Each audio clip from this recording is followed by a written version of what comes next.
Assalamualaikum warahmatullahi wabarakatuh. Halo teman-teman semua, kembali lagi dengan saya Naila Yohanda Putri.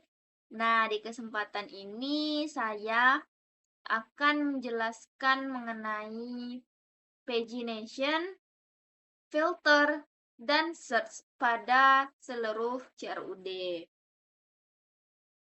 Oke, langsung saja.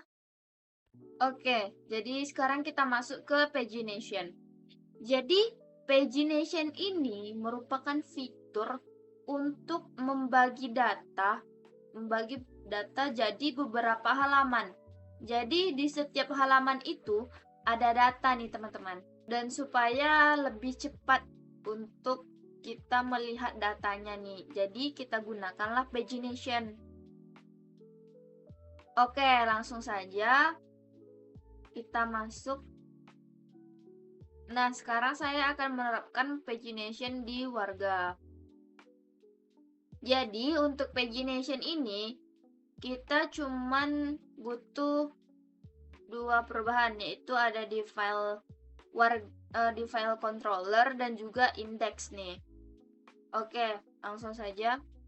Jadi, di sini, di controller, di public function index, itu kita memasukkan request pastinya.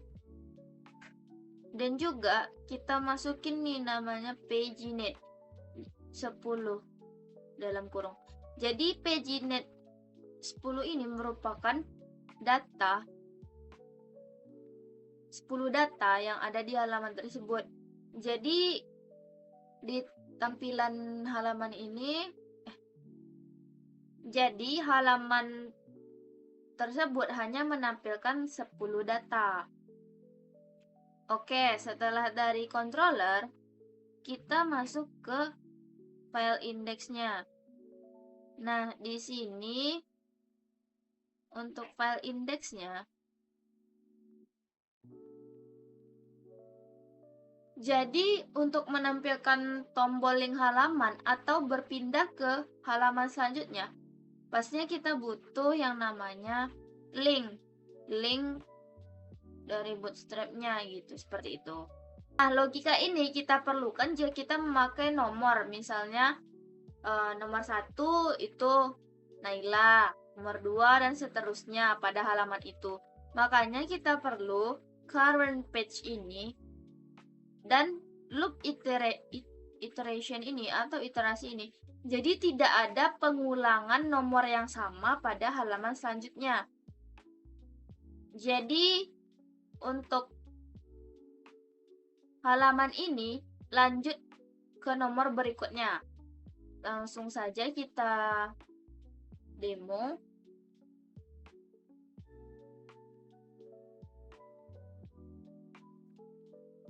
Nah, ini merupakan link tombolnya yang memakai bootstrap tadi. Nah, ini merupakan penerapan iterasinya. Di sini kan saya pakai nomor. Nomor ini yang saya maksud. Ini kan sampai 10 datanya. Jadi kita Nah, di sini juga ada URL-nya bahwa di bawah ini yang page 2 di sini tadi. Nah, itu merupakan URL bahwa kita mau ke page 2. Nah, seperti ini. Jadi, tadi kan baru sampai 10. Nah, di halaman kedua, makanya dia tidak mengulang lagi. Jadi, dari 11 sampai 20. Jadi, nggak 10 data aja yang ada. Jadi, lanjut ke nomor berikutnya. Begitu. Itu gunanya kita memakai iterasi tadi. Oke, kita lanjut untuk ke user.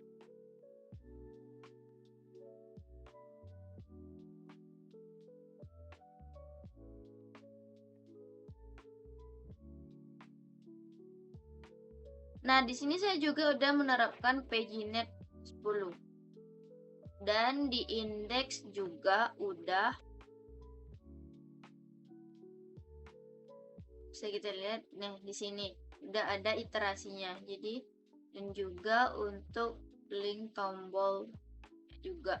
Oke, langsung kita lihat saja user.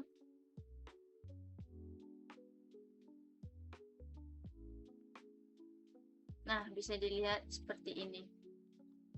Dan dia juga memunculkan showing. Jadi ada 1 dari 10 data. Dari 200 data. Nih, kita lihat. Seperti ini.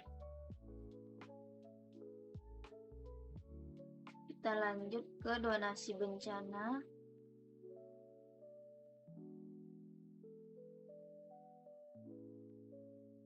Donasi bencana juga nih sudah saya terapkan PageNet. Dan juga untuk di indeksnya juga saya terapkan. Ini seperti ini. Dan ini juga untuk donasi. Nah, bisa dilihat seperti ini. 2, 3 dan seterusnya. Kita lihat 2, 5. Oke. Lanjut ke posko bencana. Di posko bencana juga saya sudah menerapkan PageNet. Posko bencana. Nah, ini untuk link tombolnya dan juga untuk iterasinya. Ini di posko bencana. Oke, kita lihat. Dan selanjutnya untuk kejadian juga sudah saya terapkan PageNet di sini. Dan nah, di sini untuk iterasinya. Dan di sini juga untuk link tombolnya sudah saya terapkan. Kita lihat. Nah, kita lihat sama-sama. Jadi inilah gunanya PageNet. Kita bisa melihat data banyak tapi dengan sekali klik aja, seperti itu. Jadi kita tidak perlu scroll sampai bawah lagi. Nah, karena di sini saya sudah menerapkan 10 data per halaman, jadi kita bisa lebih lihat secara detail gitu. Oke, selanjutnya kita masuk ke filter. Nah, jadi filter ini kita butuh karena kita jadi bisa lebih melihat data secara spesifik. Langsung saja kita masuk ke penjelasan warga dulu. Kita lihat warga. Nah, sama juga di indeks juga penerapannya.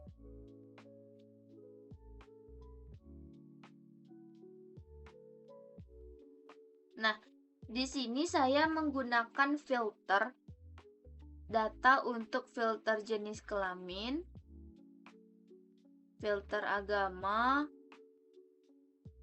filter pekerjaan. Nah, seperti itu. Dan juga saya menaruhkan info filter aktif. Jadi kita tahu kalau filternya itu aktif. Seperti itu.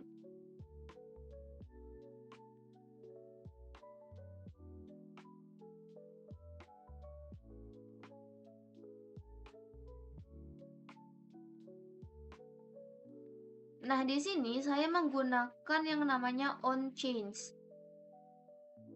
Jadi, on change ini jika kita melakukan filter data nih misalnya, kita tidak perlu lagi menekan tombol apapun, kita cukup tekan drop down-nya lalu otomatis akan formnya ter-reload sendiri.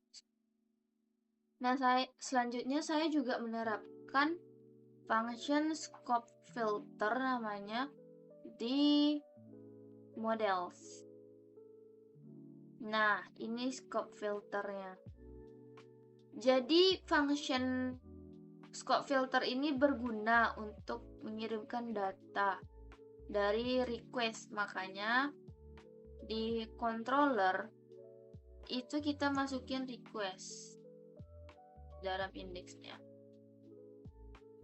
Nah, ini untuk filternya. Kita membuat filter able column. Nah, ini untuk drop down filternya saya juga masukin. Langsung saja kita lihat untuk warganya.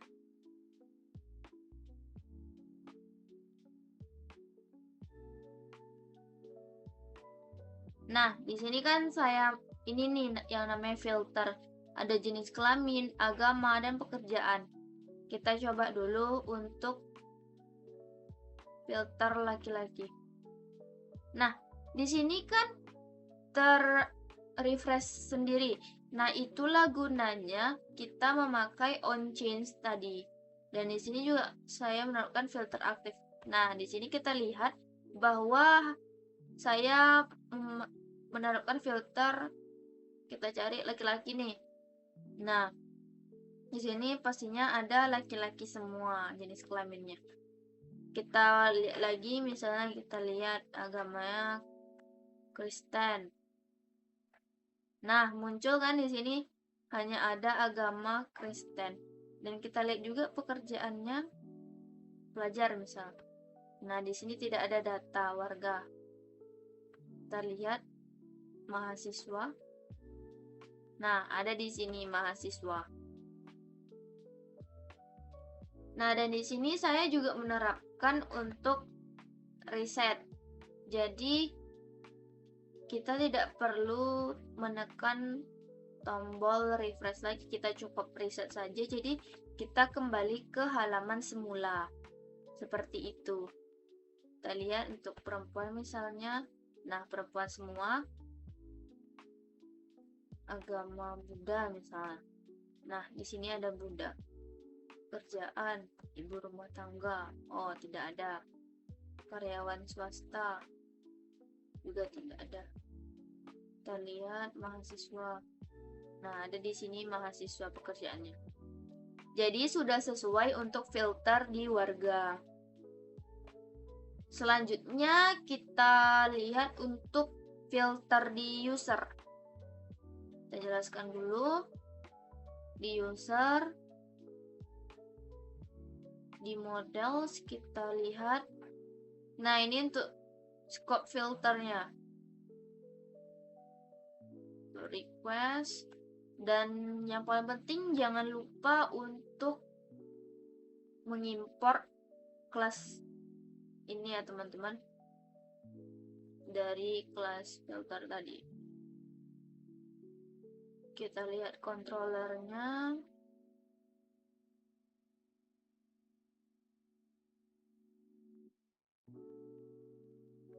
Nah, di sini juga saya sudah terapkan. Untuk user itu saya menerapkan email nih. Filter emailnya sudah terverifikasi apa belum, seperti itu. Kita lihat di indeksnya. Indeks user.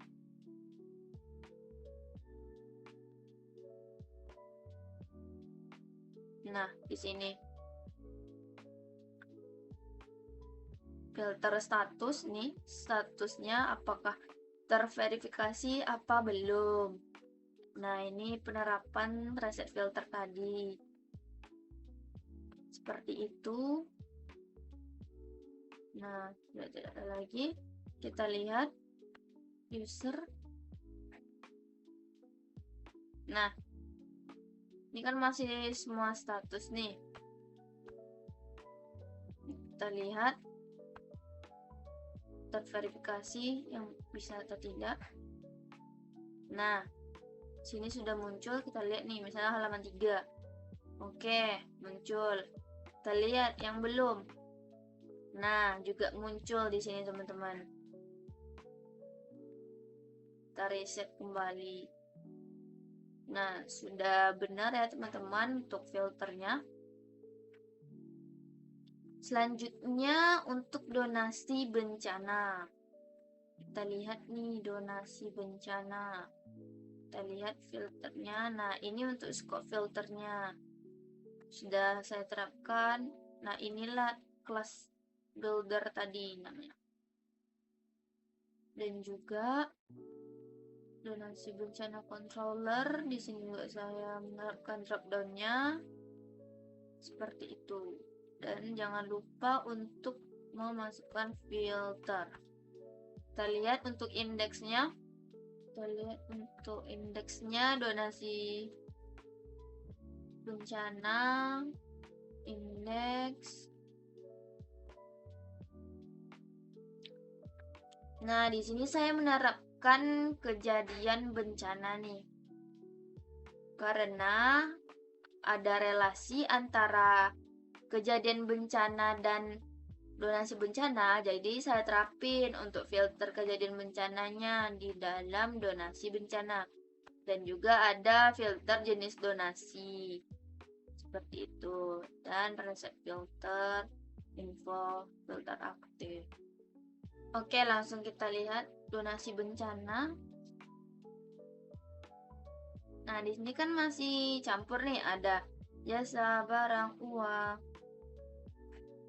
Nah, kita lihat di sini ada kejadian bencana dan jenis donasi filternya. Kita coba lihat untuk kejadian. Nah, di sini kan relasi nih antara kejadian bencana dan donasi bencana. Jadi masuk. Kita lihat gempa bumi. Nah, ada di sini gempa bumi, kejadian bencananya. Kita lihat jenis donasi. Apakah ada uang? Nah, di sini tidak ada uang. Kita lihat untuk barang. Nah, ada barang satu, Jayadi Prasetyo namanya. Kita reset filter.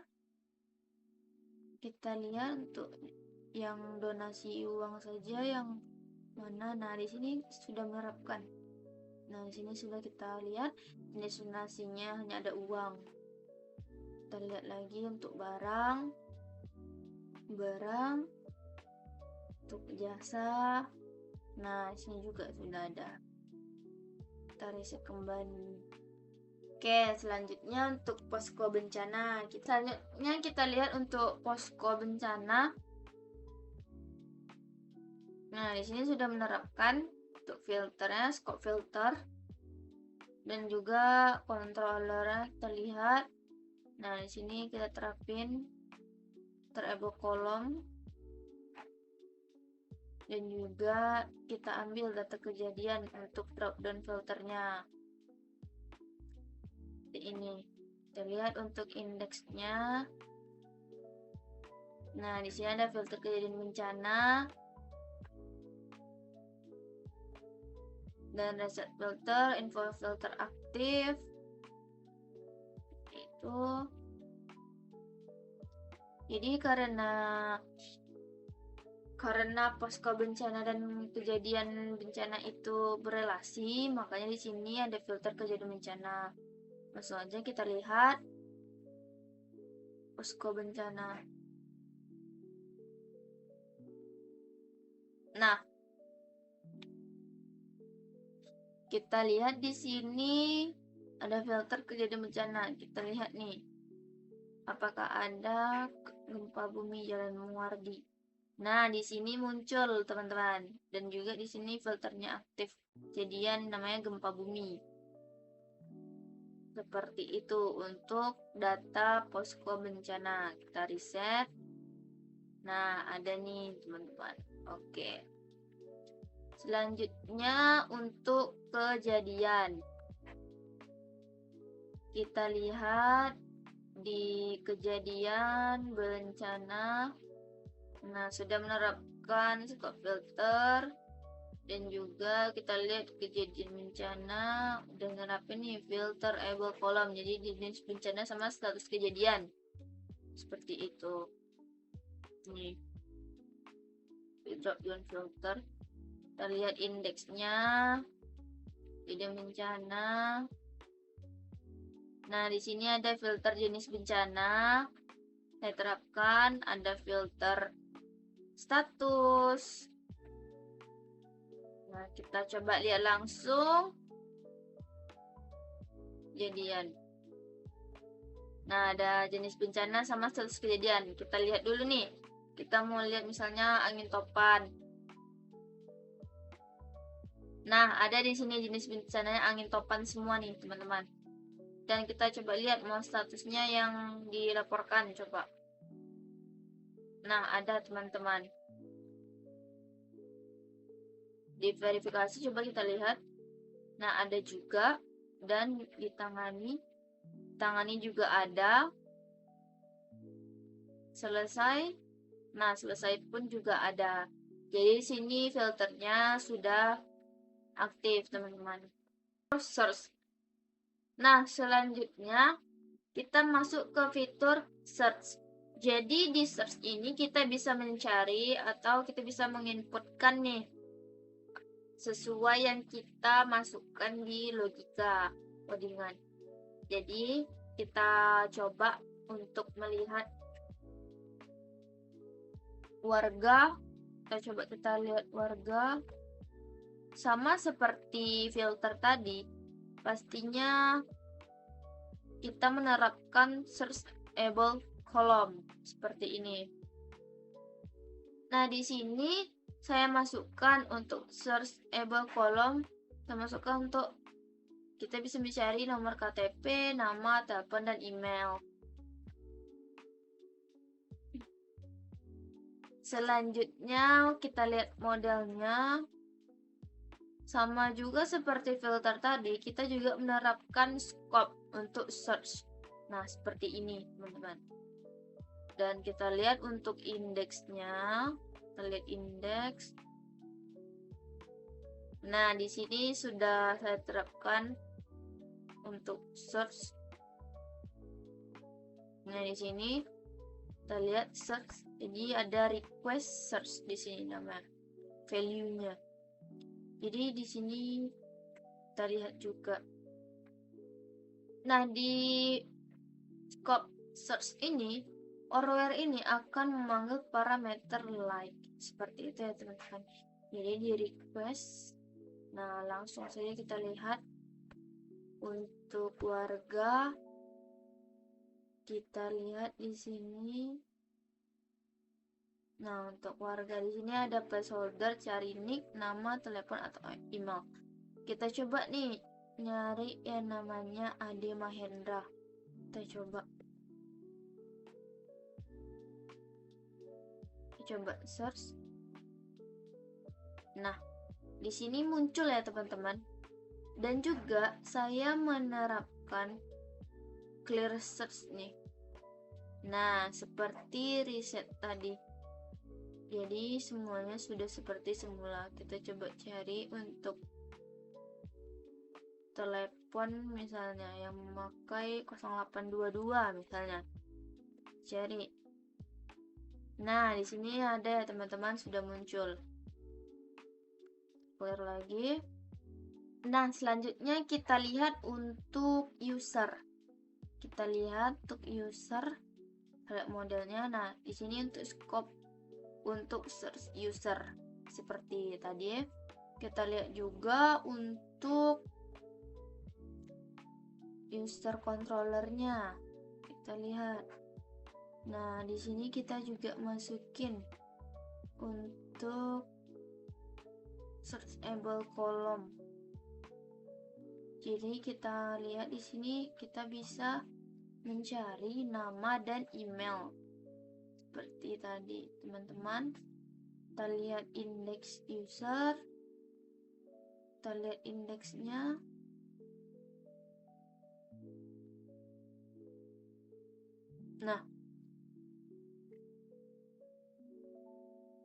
Nah, di sini saya sudah menerapkan ya search. Nah, yang clear tadi ini kodenya. Ini merupakan kode untuk clear. Oke, langsung saja kita lihat user. Nah, kita coba cari nih. Kita cari yang namanya Nagila. Nah, ada teman-teman, di sini ada satu data Nagila. Kita coba clear. Nah, kita coba cari lagi untuk email. Kita lihat yang admin siapa namanya. Nah, di sini ada ya teman-teman, admin, email admin. Oke, lanjut ke donasi bencana. Lihat donasi bencana.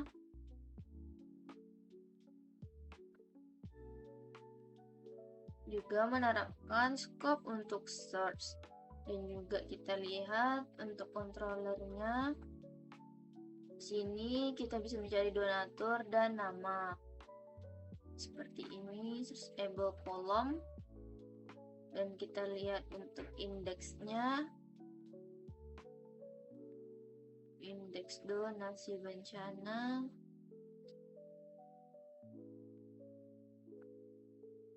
Nah, ini teman-teman fitur search-nya. Di sini juga untuk clear. Kita langsung lihat untuk donasi bencana. Nah, di sini kita bisa cari nama donatur atau keterangan. Misal kita cari nama donaturnya Nurul. Nah, muncul teman-teman.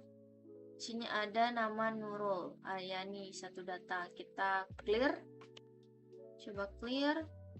Dan misal kita cari keterangan dengan dia ngasih selimut misalnya. Selimut. Kita lihat keterangannya. Nah, di sini muncul ya teman-teman bahwa banyak yang memberikan keterangan selimut atau mendonasikan selimut. Kita search. Oke, selanjutnya untuk posko bencana. Posko bencana sama juga untuk scope search, jadi mengirimkan forward dengan parameter like. Dan kita lihat posko bencananya. Nah, di sini ada searchable column. Dan kita lihat, kita bisa mencari nama, alamat, kontak, dan penanggung jawab. Kita lihat untuk indeksnya. Nah, di sini kode search-nya. Dan di sini untuk clear, kita merequest search dengan prosedur cari nama posko. Coba lihat langsung posko bencana. Nah, kita coba cari nama poskonya, posko kesehatan misalnya. Kita coba cari nih, siapa aja yang nama posko kesehatan. Nah, banyak ya teman-teman. Jadi ada 49 data dengan nama posko kesehatan. Nah, kita clear. Kita cari lagi alamatnya, misalnya Jalan Laswi. Kita cari Laswi. Nah, ada ini teman-teman, di Jalan Laswi alamatnya. Kita cari kontak misalnya yang 0894. Kita cari. Nah, ada ya teman-teman di sini kontaknya. Kita clear. Kita coba cari lagi penanggung jawabnya, misalnya namanya Elvin. Nah, muncul ya teman-teman, Elvin dengan nama Elvin. Oke, lanjut kita ke kejadian bencana. Kita lihat kejadian bencana. Di sini juga sudah melakukan scope untuk search, dan kita lihat controllernya.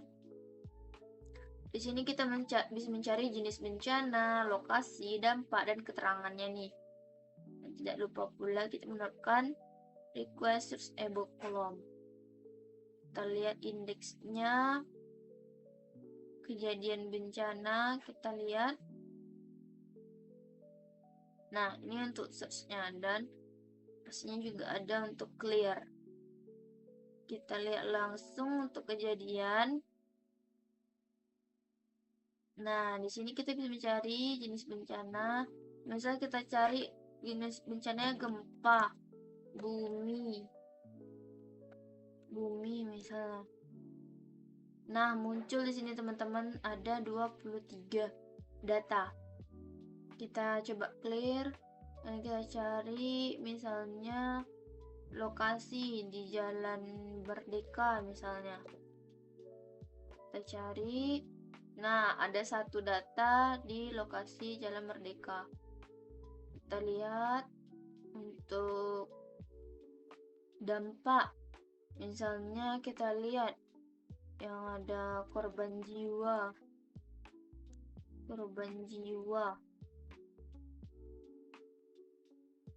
Nah, kita lihat di sini. Korban jiwa ada 11 data. Kita lihat. Nah, seperti itu teman-teman. Juga saya sudah menerapkan seeder untuk 200 data nih teman-teman.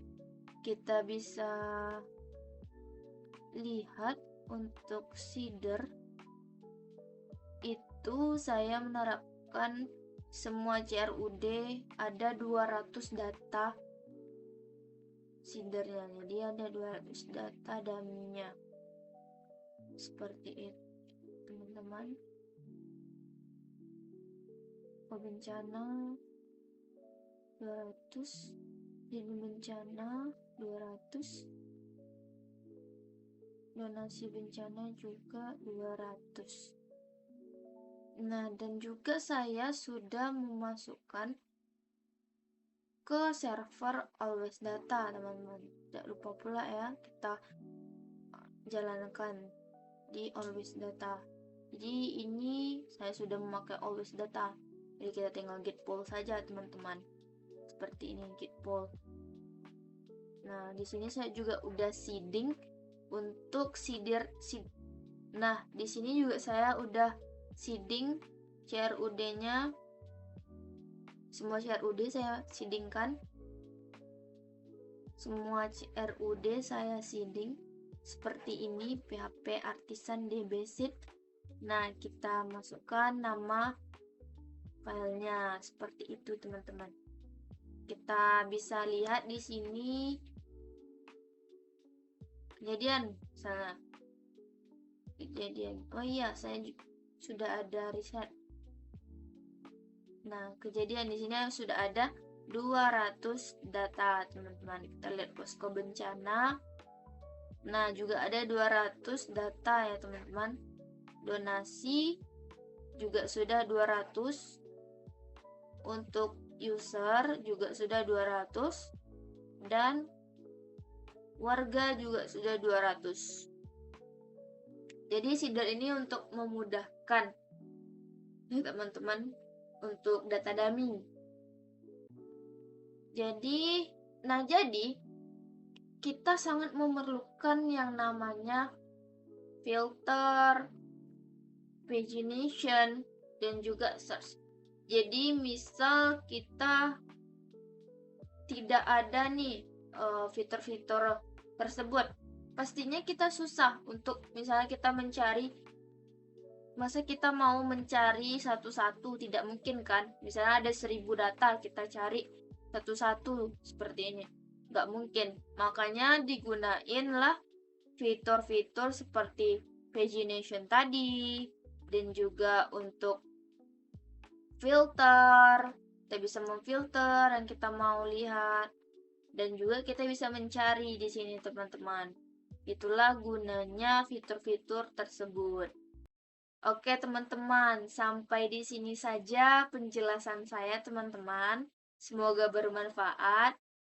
Nah, ini merupakan progres topik Bina Desa saya teman-teman. Jadi udah sampai seeder, juga udah sampai fitur-fitur seperti yang saya jelaskan tadi. Jadi terima kasih teman-teman.